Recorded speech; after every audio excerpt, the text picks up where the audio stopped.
recognize Ms. Fischbach from Minnesota. Thank you, Mr. Chair, and I appreciate it, and thank you to all of you for being here.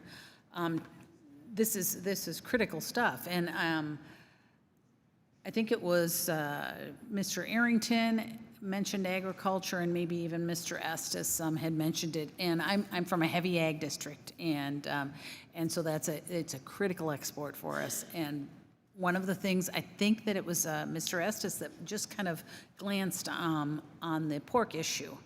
And it's a huge export. About 30% of the pork produced is exported. But my understanding is that in South Africa,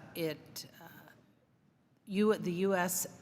pork exports only account for about 1.3% of the pork imported into South Africa, and it is not necessarily that they're not eating pork. It's some unscientific issues, trade barriers that are in line. And maybe Mr. Rundy, if you want, you're nodding, so I'm sure you've got something to add on that. So first, I eat a lot of bacon, and so thank you. I want to thank the producers of your district for all that they're doing. So please pass that along.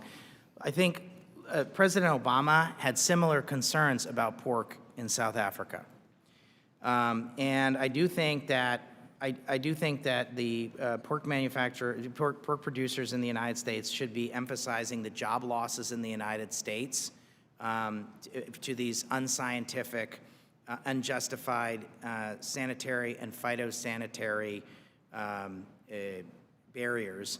And AGOA has, as I mentioned earlier, that part of it to qualify as the resolution of bilateral trade disputes. This in the Obama administration was seen as a bilateral trade dispute.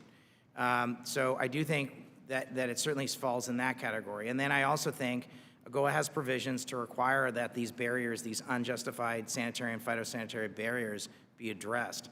And finally, I think that I'd hope that the Biden administration might consider bringing this as a formal complaint to the WTO. So I understand your constituents' concerns, and I share them. So USTR should be pursuing this. I mean, absolutely, really Congresswoman. Okay, I appreciate that. And I did, just kind of on another note, as we've been talking, you talk a lot about the free trade agreements.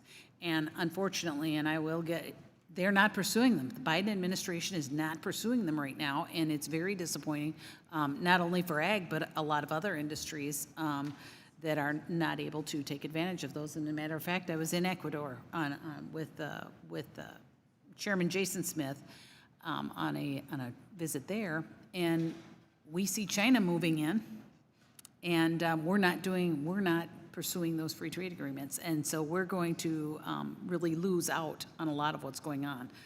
But you have something to add. Yeah, thanks, Congresswoman. As I said earlier, our trade with Africa is 1/5 the trade activity with China.